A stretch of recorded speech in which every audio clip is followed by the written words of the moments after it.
7 अक्टूबर से उत्तराखंड के 7 शहरों में हेलीकॉप्टर से हवाई सेवा शुरू हो जाएगी। नागर विमानन मंत्री ज्योतिरादित्य एम सिंधिया हेली सेवाओं का शुभारंभ करेंगे। और आपको बता दें कि मुख्यमंत्री पुष्कर सिंह धामी ने सचिवालय से नागर विमानन मंत्री ज्योतिरादित्य एम सिंधिया के साथ उत्तराखंड में हवाई सेवाओं को बढ़ाने के संबंध में हुई बैठक में वर्चुअल शामिल वो हुए। इस दौरान सिंधिया ने कहा कि 7 अक्टूबर को जॉलीग्रांट में बने नए टर्मिनल का लोकार्पण किया जाएगा।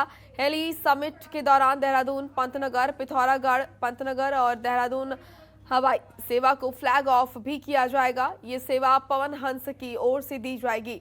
देहरादून पिथौरागढ़ हेली सेवा को जल्द स्वीकृति दी जाएगी। इस मौके पर नागरिक उड्डयन सचिव दिलीप जावलकर, अपर सचिव स्वाति एस भदौरिया भी मौजूद रहे। और आपको बता दें कि यहाँ पर उत्तराखंड में 13 हेलीपोर्ट के लिए जमीन चिन्हित की गई है। इनमें से 11 की डिटेल प्रोजेक्ट रिपोर्ट तैयार हो चुकी है। वहीं 8 की टेंडर प्रक्रिया 20 अक्टूबर तक पूरी हो जाएगी।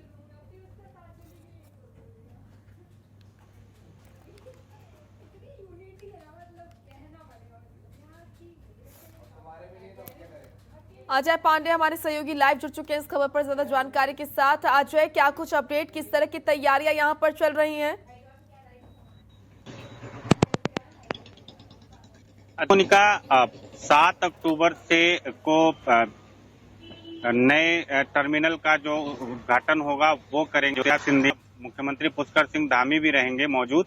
और उत्तराखंड में हवाई सेवाओं के विस्तार को लेकर के प्रदेश सरकार लगातार कवायद कर रही है। लंबे समय से इस प्रक्रिया को किया जा रहा है। 11 जुलाई को मुख्यमंत्री पुष्कर सिंह धामी ज्योतिरादित्य सिंधिया से दिल्ली में मिले थे और उन्होंने वहां पर भी हवाई सेवाओं को बढ़ाने को लेकर के बातचीत की। तमाम विषयों पर भी बातचीत हुई थी।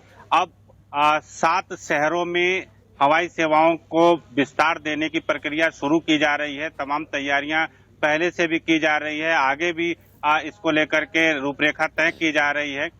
देहरादून, श्रीनगर, चिल्लियानसोड़, पिथौरागढ़, पंतनगर, श्रीनगर, ये तमाम जगह हैं जहां पर हवाई सेवाओं को विस्तार देने की कवायद की जा रही है। इसके साथ ही श्रीनगर और गौचर में जो हवाई सेवाओं का जो किराया था वो काफी बढ़ा हुआ था, तो उसमें काफी कमी कर दी गई है। देहरादून से श्रीनगर में 42% कमी कटौती की गई है और देहरादून से चिन्यालीसौड़ के लिए, गौचर के लिए जो सेवाएं हैं उसमें कमी की गई है, 50% की कमी की गई है।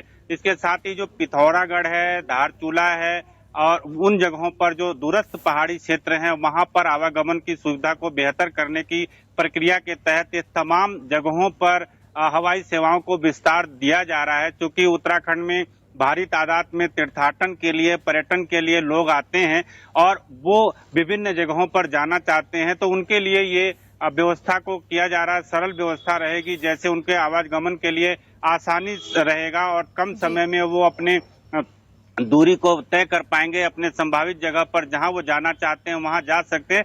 तो ऐसे में जो सरकार की ओर से पहल की गई है, ये काफी अच्छी पहल के रूप में देख सकते हैं।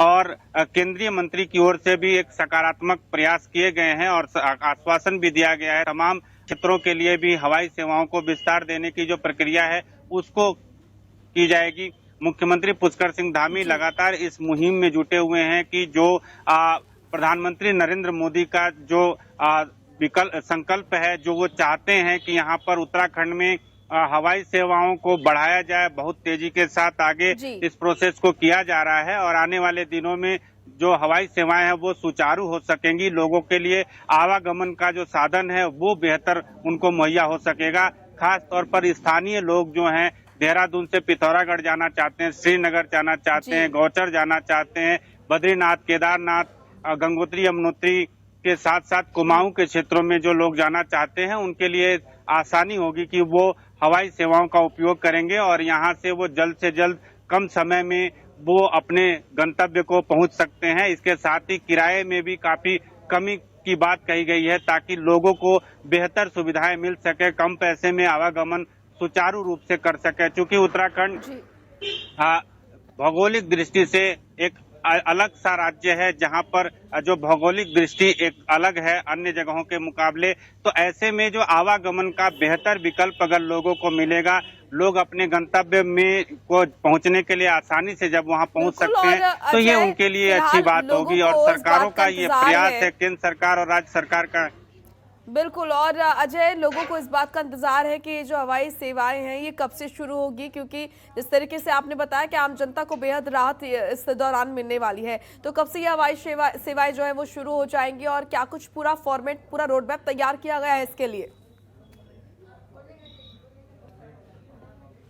देखिए, 7 अक्टूबर को केंद्रीय मंत्री यहां देहरादून आएंगे और जॉली ग्रांट एयरपोर्ट पर जो नया टर्मिनल बना है उसका वहां पर वो रहेंगे, उद्घाटन करेंगे। मुख्यमंत्री पुष्कर सिंह धामी भी उनके साथ मौजूद रहेंगे और 7 अक्टूबर से ही विभिन्न जगहों पर जो हवाई सेवाओं का जो विस्तार देने की प्रक्रिया है वो शुरू की जाएगी। तो यानी कि 7 शहरों में आने वाले दिनों में जल्द से जल्द लोग हवाई सेवाओं का उपयोग कर सकेंगे, क्योंकि इस समय 4 धाम यात्रा भी चल रही है। तमाम लोग हवाई सेवाओं के जरिए 4 धाम में जाना चाहते हैं, तो उनके लिए भी प्रक्रिया पहले से हालांकि चल रही है। लेकिन जब हवाई सेवाओं को विस्तार मिलेगा, हवाई सेवाएं बेहतर तरीके से उनको मुहैया हो सकेंगी, तो संख्या में भी लोगों की बढ़ोतरी होगी जो हवाई सेवाओं के जरिए चारों धामों में यात्रा करना चाहते हैं। इसके साथ ही जैसे दूरस्थ क्षेत्र है, धारचूला है, पिथौरागढ़ है, उन जगहों पर जाना है, श्रीनगर जाना है या अन्य जगहों पर जो जाना है, वहां पर उन लोगों को आसानी से कम समय में जो सुविधाएं मिलेंगी, तो वो लोग अपने गंतव्य को जाने में ज्यादा जाना चाहेंगे, अपने अपने घरों में जाना चाहेंगे। क्योंकि राजधानी है देहरादून, पिथौरागढ़ से लोग आते हैं, पंतनगर से लोग आते हैं, हल्द्वानी से आते हैं, श्रीनगर से आते हैं, गौचर से आते हैं, चमोली से आते हैं। तो ये तमाम जो लोग हैं वो आना चाहेंगे, तो उनके लिए आसानी होगी। और जब बेहतर विकल्प उनके पास होगा, तो आवागमन का जो साधन बेहतर मुहैया होगा उनके पास, तो वो लोग आने जाने में उनको कोई दिक्कतें नहीं होगी। चूंकि यहाँ बरसात के मौसम में कई बार सड़कें अवरुद्ध होती हैं, कई आवागमन में दिक्कतें होती हैं, कई जगहों पर संपर्क मार्ग टूट जाता है, तो ऐसे में उनको तमाम दिक्कतों का सामना करना पड़ता है। और हवाई सेवाएं अगर दुरुस्त रहेंगी, मौसम साफ रहेगा, तो उनको आने जाने में दिक्कतें नहीं होंगी और कम समय में, कम पैसे में वो अपने गंतव्य को पहुंच सकते हैं। जी मुनका। बिल्कुल, आम जनता को यहाँ पर राहत मिलने वाली है। इससे आप बने रहिए, आपसे आगे भी हम जानकारी लेते रहेंगे। अजय, खबरों के निष्पक्ष विश्लेषण के लिए सब्सक्राइब करें Janatantra TV and press the bell icon. Never miss any update.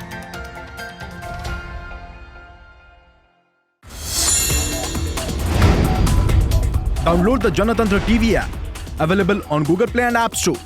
Download it now.